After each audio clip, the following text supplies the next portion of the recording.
Welcome to Reset, episode 10. Today is April 25th, 2021. I'm still Donnie, and my hat is not on in the house because it's the right thing to do.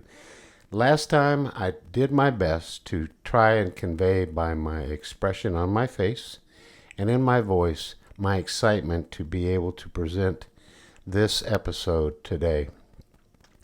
And I said I can hardly wait until next time to discover in episode 10 what is an apple of gold. And here we are, part 1 of 2 parts, Apple of Gold. In episode 8, we were introduced to the idea of needing to build or edify ourselves.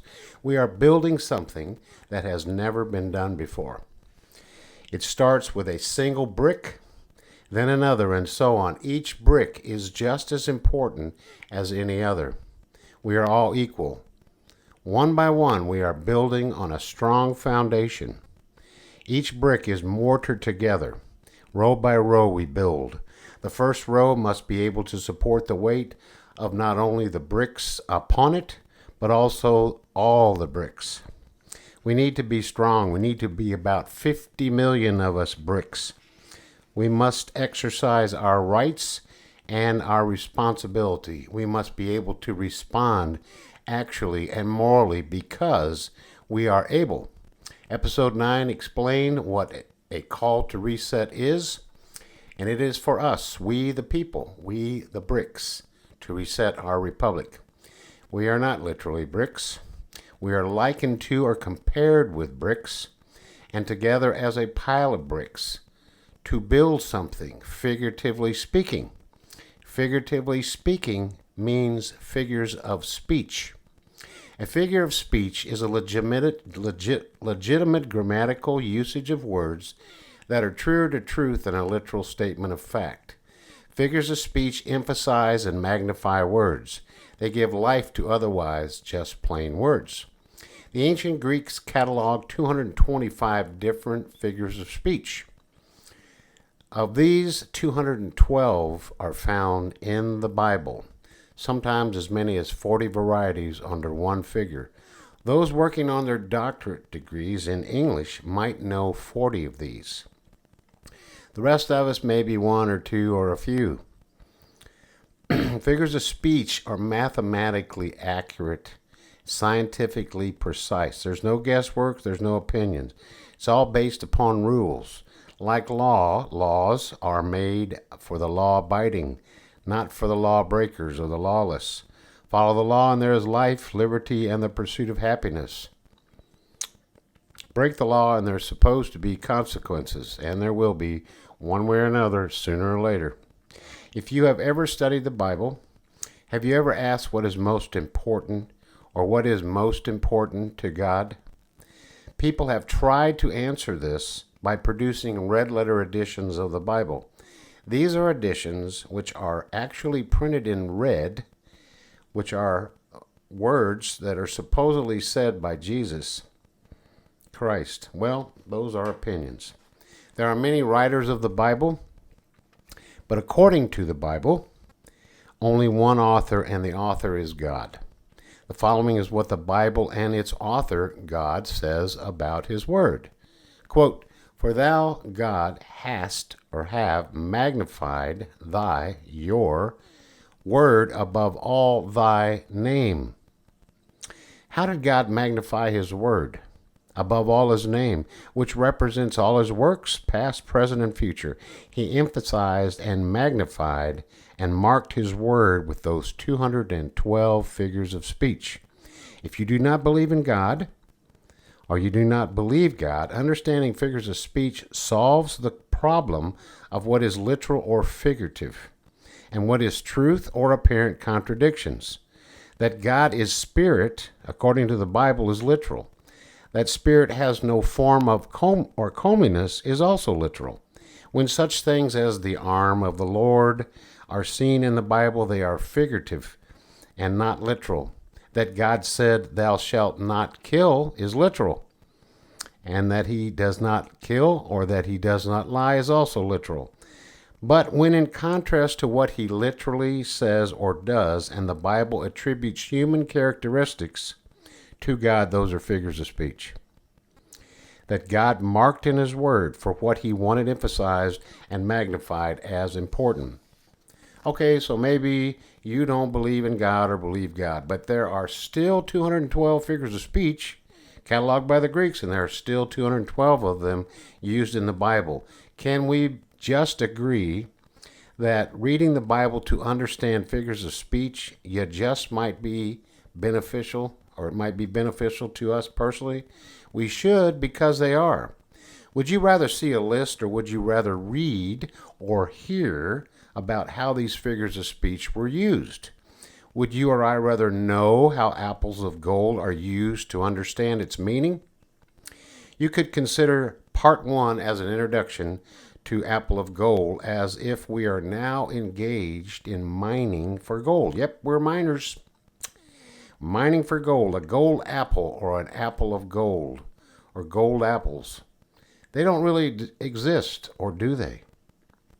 We must dig out the ore and melt it and mold it and shape it into a gold apple or an apple of gold, or do we?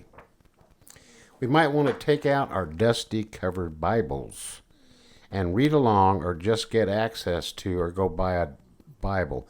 If you want to stop this right now, I'll wait. Okay?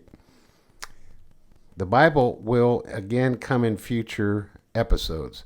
I'm not trying to preach to anyone. This is not a sermon, but I do not apologize to anyone for citing or referencing the Bible. Not only did our founders and many people throughout the history of our republic reference the Bible, so did two other people of different viewpoints. We are likely to know once their names are revealed.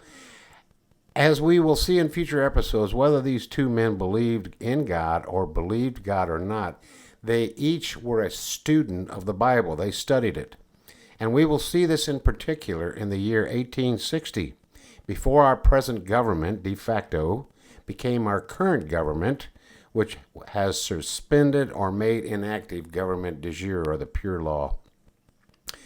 I do not apologize for using scripture from the start of, through, and to whatever end call of reset or call to reset concludes and resolves. In order, there are three things that I have studied in great length throughout my life. By the very nature of them all, they each begin with questions, and I had many. One could also say that I was thirsty and hungry to learn. I was nearly dehydrated, and I had a large appetite. The three things I have had the greatest number of questions about and have had a huge thirst and an appetite and a hunger to know are these: the Bible, investigative journalism, and our republic. Here's a quote you may or may not be familiar with, but it illustrates my personal belief that innately, or from our mother's womb, we are all designed to seek, to find, to knock, and to ask, and to be filled. Quote, question with boldness even the existence of God, because if there be one, he must more approve of the homage of reason than that of blindfolded fear. Thomas Jefferson. One does not become reasonable or a person of reason without questions and then studying to find the answers and then applying them to see if they are validated. Not that I can no more learn and grow, but for me, most of my questions have been answered to my satisfaction. Not yours necessarily, but mine. I can give anyone an answer for what I believe, why I believe it, and the sources from which I believe. That's not to boast, those are just the facts. I have not and I do not make participation in these podcasts of reset of our republic conditional based upon anyone being a Christian or not. And I have not and do not tell anyone that our right and responsibility to reset our republic is based upon doing the Christian thing. All I have ever said or written and continue to write and say is what others have said. Doing the right thing is doing the moral thing, and our government is not for any others. that are not and will not do the right thing. We here are engaged in building ourselves and each other up to edify and strengthen ourselves so that we each and all together can reset our republic. If you or I are not moral people or desire to be, then we are in the wrong place. If we don't know how to reset our republic or have no interest in learning how, then we're certainly in the wrong place. But for me, I was, and I thirst, and I am hungry to reset our republic. The answers I have found have filled me according to my appetite, and my thirst quenched. So it should be for you too. Quote, "Blessed are they which do hunger and thirst after righteousness, for they shall be filled." Matthew chapter 5, verse 6. From the Greek, there are many words translated in English as some form of the word filled.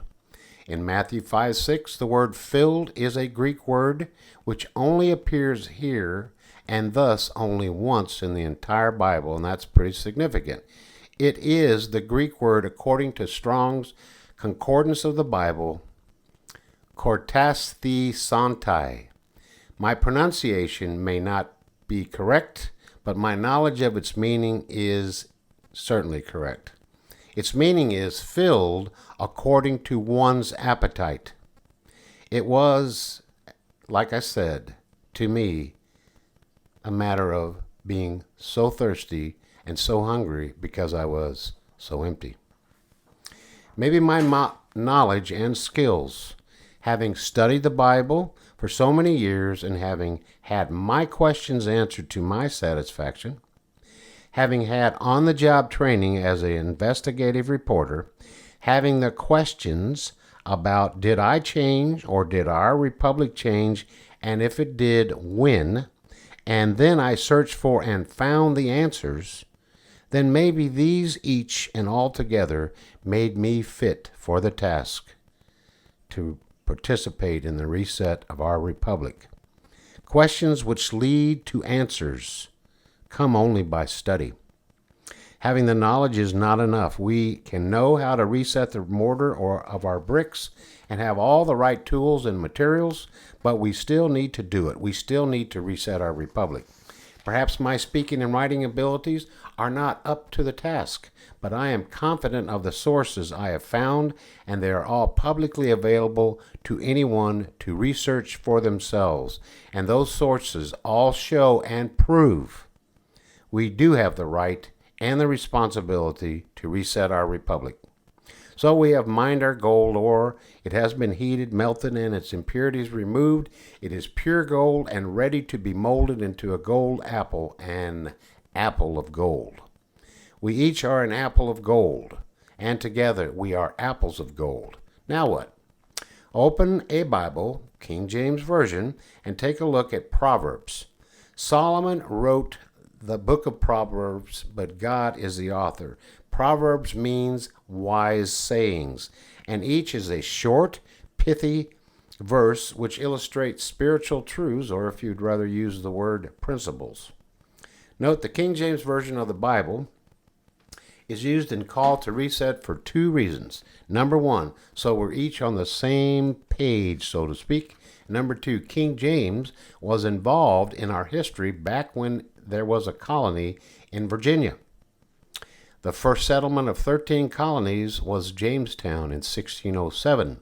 It was named after King James, the very same King James that authorized the King James Bible in 1611. Let's look up Proverbs chapter 25 and in verse 11. Quote, "A word fitly spoken is like apples of gold and pictures of silver." Proverbs 25, verse 11, King James Version. Well, what sticks out in this verse? There is a comparison. Words, a word fitly spoken, is being compared to apples of gold in pictures of silver. Notice the word like. By this word like, we know from previous episodes, it is the figure of speech simile, similar to. Whatever this word fitly spoken is, it uses the word like, which makes it a figure of speech called a simile. It does not say it is which would make it a metaphor, but it is like, and that makes it a simile. The words are emphasized and magnified. Whatever apples of gold are, it is like a word fitly spoken, and vice versa. The phrase apples of gold and pictures of silver is another figure of speech. It is from the Greek word idoma, and it is translated in English as idiom. These words, this idiom, is not predictable, nor does it follow the order of the rules of grammar, but are understood in the language, dialect, or style of speaking peculiar to a people. To understand the figure of the simile in comparing a word fitly spoken, we must discover what these apples of gold and pictures of silver are. Makes sense to me. There was a man, E.W. Bullinger, Ethelberg William Bullinger, December 15, 1837, to June 6, 1913. He was a very smart man, an accomplished musician, and it is said he carried out 3 games of chess with 3 other people at the same time. He was a biblical scholar and he wrote many books. One in particular is Figures of Speech Used in the Bible. It is currently available and I highly recommend it to anyone. There is what mine looks like. Big, thick book. Well, remember the ancient Greeks cataloged 225 figures of speech? 212 of those are used in the Bible, with sometimes 40 varieties under one figure. Bullinger cites examples of all 212 of these figures of speech used in the Bible, but he never had the time to work this subject completely. To illustrate the importance of figures of speech, let's go back in time to Greek and Roman orators. People would marvel at these people standing on the street corner, and they were able to just seem like, snap their finger and they could just go on and on and on with these long, articulate, beautiful, flowery speeches. And they just thought, wow, these people they're just amazing. Well, they had a little secret. These speeches were actually prepared in advance, and starting at what we know today and still use, the first place or the first point that I want to make, such things as this used in all forms of communication.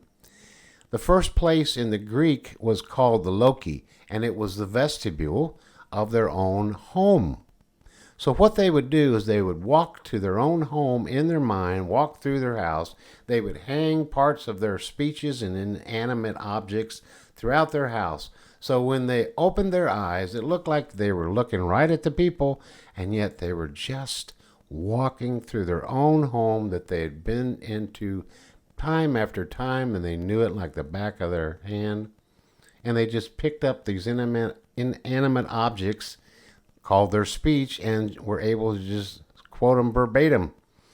Those were memory tricks. Oh, if I only knew that in studying for an exam. If I only knew that Greek and Roman secret of the orators. And also, the first time I was actually asked to make a speech, I memorized that sucker. Backwards, forwards, every other way. But when I got up there and I looked out on the audience, I couldn't remember a single word. All I needed to do is just walk through my head and pick out my speech, and it looks like I'm looking right at you. Well, while it seemed like they were mentally gifted and looking at their audience, they were walking through their own comfortable and familiar homes in their minds.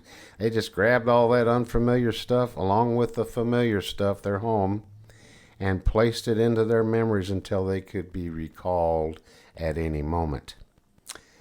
So this brings us to the idiom itself. Although Christians or Christianity may be considered a Western practice, writers who lived in the East and clearly understood this idiom wrote in the East. For many years, the word Occident and Orient were known and perfectly acceptable. The Occident was any place in the world west of the Mediterranean Sea. The Orient was any place east of the Mediterranean Sea. Pretty simple to me. Replacing the word Orient or Oriental with the word Asia or Asian, as it's so often done today, does nothing but confuse the fact that at the time of writing Proverbs, Israel and the Jewish nation was considered to be part of the Orient. Technically, it still is. A man by the name of Bishop K.C. Pillai, Doctor of Divinity, 1900 to 1970, most likely coined the word Orientalisms. Orientalisms are customs and mannerisms of the people which lived in the East, and many are still in use today, in areas such as Armenia, India, and others. The Bible is filled with passages that most Westerners do not understand, but Easterners do, often from birth. If, and I should write when we become knowledgeable of the Oriental idioms, customs, mannerisms, and traditions of the biblical setting, these scriptures become crystal clear. Solomon, the writer, not the author of Proverbs, wise sayings, collected these from his own upbringing and even from other people from other countries. They were and still are in usage by people in places in the world today. At the time of the bishop's early life, his native India had remained isolated for thousands of years. The customs and manners of the people were still aligned with the Eastern biblical culture. For over 20 years, Bishop Pillai taught these Orientalisms, bringing great enlightenment to the Western world. As an author of several books, and one in particular, Light Through an Eastern Window, it is significant for this episode because it is light through an Eastern window. His mission of imparting this light carried him to numerous universities and seminaries, as well as every major denomination throughout the United States, England, and Canada. His teachings remain among the foremost authorities on biblical customs and culture. This will become very important later, but I do want to mention that Bishop K.C. Pillai was raised as a Hindu. When a Hindu child or of the ruling class is born, a little salt is rubbed on the baby, who is then wrapped in a swaddling cloth. This custom invoked one of the oldest and strongest covenants in the Eastern world, the Salt Covenant. In this particular instance, the child was salted for a lifetime of dedication to the Hindu religion. The same custom was used at the anointing of a king. When the baby's cloth was lightly salted, then the babe was swaddled and its torso wound loosely with the cloth, and this was significant that the child would be raised to be morally straight and spiritually upright. The salt is indicative that they would say what they mean and mean what they say. Their words had integrity. This used to mean something in journalism back when the word journalism meant something, at least to me. As a result of the Salt Covenant, it is difficult for Hindus to convert to Christianity. When they do, their family actually conducts a funeral service to symbolize that the individual is dead to their family. The community in Hinduism, their family will carry a portrait of the deceased to the cemetery and bury it. Many times Bishop spoke of his burial day when he was disinherited by becoming a Christian, the only Hindu willing to break that covenant of salt in his community during that time. The Salt Covenant was and is a big deal to Easterners. So great, in fact, if you ever happen to eat a meal that is salted with a thief, they would never steal from you. Yes, I suppose this could be where the phrase honor among thieves may have been influenced by. I know what this has to do with apples of gold. What? Hang on, we're getting to it. Now we might begin to understand how great a word fitly spoken is or was, like apples of gold in pictures of silver to K.C. Pillai. So great to him was God's word that he endured the shame, broke the covenant assault of his religion, and was considered to be dead to his family and friends. In the Roman Catholic Church, this is called being excommunicated. Today, it may not be much of a big deal because if I got kicked out of one church, another one down the street would probably be glad to have me, especially if I put money in their plate or the basket when it was passed. But this was not so for people of Israel or the Easterners. One was excommunicated, and it was you. You could not buy or sell. If it was Donnie and he walked down one side of the street, people would walk on the other side of the street, look down, shun me, not talk to me. Wow, whatever the apples of gold are, whatever a word fitly spoken is, must have been worth it to K.C. Pillai to convert to Christianity.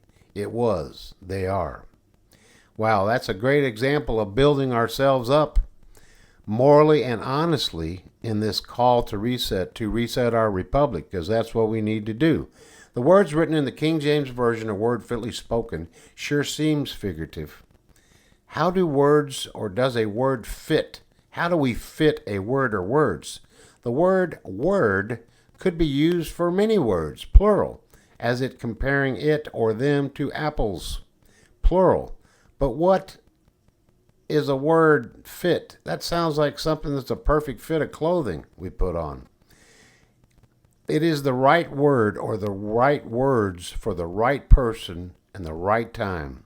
They are spoken, so in the ears of the hearer, it is the right word or the right words at the right time for them to hear. It is, I hope, like this call to reset. I hope it is the right words for you for the right moment in time that you hear them. These words fitly spoken are seasoned with salt. They have integrity. Why do I say this? We will see this verse involves food, and food is salted to season in the East for taste, to purify, and symbolically, it is also makes one thirst for more. And there is one more thing I would like us to understand about salt. Along with the symbolism of saying what you mean and meaning what you say, and it being used for food and purifying, it is also part of hospitality, especially among Easterners. If you were ever invited to a tea or a meal, consider it an honor because you are being honored. Quote, be not forgetful to entertain strangers, for thereby some have entertained angels unaware. Hebrews chapter 13, verse 2, King James Version. In the Bible and other culture, hospitality is a big deal. A great deal of effort and much quantity and quality goes into preparation and presentation of food for the entertainment, enjoyment, blessing, which means to be highly favored or to think favorably of, and comfort of those being served. And yes, if this were you and I and we the people, we would be served gladly. Why? Because we're that important. Some reasons for this custom could be for the promised Messiah. Christians believe he has already come, and Jewish people are still waiting for his first coming. Some prophet or other person of importance might be under their roof with their having the privilege of serving. And many people did and do believe in angels, spirit beings taking on the form of human beings. The word unaware means without knowing. Not knowing who you are, the Easterner treats you as if you are the promised Messiah, a prophet, some person of importance. You are. Or even an angel. In their minds, you could be. So they treated you and served you as if you were. Years ago, I met two men from Iran. They were childhood friends, and they were going to the university, and they had their wives with them. And they were really very, very friendly. And we had conversations often. They were very curious about Western culture, Christianity, and they were just very kind and polite people. When we would see each other, we would often have conversations. One day, they invited me to their home for a tea, let's call it that. I accepted, not having any idea what to expect. When I arrived and rang the doorbell was almost instantly opened, and there my two friends were, as if they had been standing at the window waiting for me to show up, and then timed it perfectly so they would be right there when I rang the doorbell. Well, they invited me in, and they asked me to remove my shoes, and they seated me, and then they asked me if I would like to have my feet washed. Well, I felt a little uneasy about that, so I declined, but looking back now, I wish I had not. Then I was brought into their living room. There was a lot of large, medium, small pillows in a lower area. There was a small table in the middle. Actually, it was a large table, but it was just not very high off the ground. So there was incense burning, and there was light instrumental music playing in the background, and I could smell all these wonderful things in the air. And next, the wives came out, and they came out after leaving me there for a little bit just to relax. And they brought in all this food on all these trays and set it on this little table before me. They were savory and sweet treats, figs and dates and all kinds of stuff. Teas and coffees, so many different things, because they did not know what I'd liked. But the point of all of this was to have more than I could possibly need, and to make sure that there was anything that they had the ability to provide for me was made available. And I just remember there was this one thing cut into little small bites, and it was sweet and white, and it was naturally sweet, came from some plant from Iran. Well, it was an incredible experience, nothing like I'd ever experienced. And shortly after that, I'd say several years, another friend of mine and I, we decided to have a special surprise gathering. It was on Mother's Day. My mother was invited, of course, and we were going to do this at her home. And we hand printed and hand painted these invitations with the butterflies on it, and little pastel watercolor butterflies that had been inked. And it was the invitation said, "Come and be renewed." So we invited about total of 8 people. And I went to this local dairy, and they let me borrow a bunch of milk crates, metal milk crates. Each one would hold, I don't know, about a gallon of milk, so there was 4 gallons per crate. So I brought a bunch of those home, set them up on the floor of my mom's home, put some plywood on top of that, and then we spread it over with a nice tablecloth. And the invitations to everybody said, "Bring your own pillow." So we had low lights, instrumental music playing in the background, and then one by one they all showed up. And another friend of ours, she was a ballet dancer, she's just a beautiful lady, and she wanted to participate. She was one of the guests that we invited, but she wanted to participate. So one by one, each person was seated, their shoes removed if they wanted it, and their feet were washed, their hands were washed, their foreheads were washed. Then they were given ointments on their hands and their feet and on their forehead, and it was massaged in. And you could just literally see the stress just melt away, and their faces beaming and smiling. They were just so relaxed. And then my friend and I, we served all the food. We never sat at the table. And everybody had a wonderful time, and it was a memorable experience. The people, I think, particularly me, that got the most out of it was the servants. I'm sure, despite the fact that I enjoyed myself with my friends, my Iranian friends, I mean, it's like, they made me a Muslim. They were Muslim and I was a Christian. They made me one of theirs. They treated me with such respect.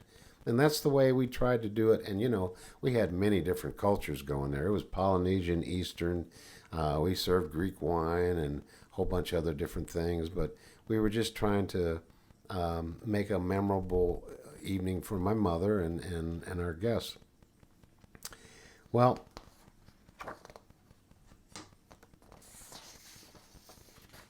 both of these experiences, the one with my Iranian friends and the one I just shared with you, were wonderful for all, and probably the greatest benefit, like I said, befell the servants. I know this was true for me. But these experiences should be noted and sealed in our memories, as they are in mine. The importance of the Salt Covenant, Eastern hospitality, the love of serving one another, and that the word fitly spoken was like a call to reset. You and I, we the people. This is because we are about to be served with apples of gold, by apples of gold, to each one of us that are an apple of gold. I have spent behind the scenes hours and hours on this subject. To this point, I have written or edited it at least 10 times. I have concluded that there is so much information, someone could write an entire book or teach a class on just Proverbs 25:11 alone. Another book or class could be just about the 4 or 5 figures of speech used in this verse. And then another book or class could be taught on apples. And then another one after that could be taught on the history of apples in the United States. And we will get there eventually. Nothing like could be talked about, but it's going to come up. I will do none of these things. I've got more than enough to do with these podcasts and finishing a book that I started in 2013. Yeah, I know I'm slow, but I'm thorough. But we all really need to understand this idiom of the apples of gold to put this all together. We are the apples of gold. Here are some hints. Salt is used symbolically, and it is also used with food in the East. A word or word fitly spoken are to be heard and are like having been salted and purified, and salt makes us thirsty for more. We come. Come for what? Number 2, the apples of gold are real. They are fruit. We are drawn in to eat.